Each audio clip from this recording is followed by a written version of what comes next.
గొర్రెల పంపిణీ పథకంలో 1000 కోట్ల రూపాయల స్కామ్. 7 జిల్లాల్లో కాగ్ నివేదికలో పేర్కొన్న నష్టం కేవలం 254 కోట్ల రూపాయలు మాత్రమే. మొత్తం 33 జిల్లాల లెక్కలు తీస్తే 1000 కోట్లు దాటే అవకాశం. మాజీ మంత్రి తలసాని ఓఎస్డి కళ్యాణ్ కుమార్దే క్రియాశీల పాత్రనంట. ఇక ప్రైవేటు ఖాతాలకు నిధులు బదిలీ చేసినట్టుగా ఎన్ఫోర్స్మెంట్ డైరెక్టరేట్ గుర్తించింది. గత బీఆర్ఎస్ సర్కార్ హయాంలో చేపట్టిన గొర్రెల పంపిణీ పథకంలో 1000 కోట్ల రూపాయల కుంభకోణం జరిగినట్లు ఎన్ఫోర్స్మెంట్ డైరెక్టరేట్ గుర్తించింది.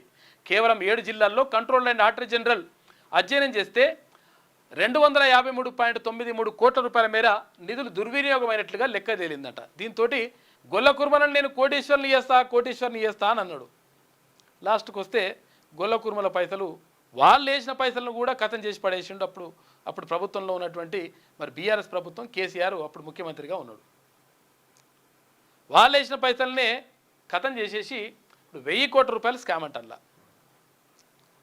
ఏమవుతుందిగా 20 ఆడగొర్రెలు, 1 మోగొర్రె ఇతరం పోతు, ఇవి పెడితే ఇవైతే మొత్తం గొర్రెలు పెరుగుతూ ఉంటాయి. ఏడాది మళ్ళీ పెరుగుతూ ఉంటాయి, మళ్ళీ పిల్లలు పుడతాయి, ఇట్లా పెరిగితే కోటీశ్వర్లు అయితే అని చెప్పిండు. లాస్ట్కి వస్తే అలా కుంభకోణం చేసి కూర్చున్నారు లెక్క.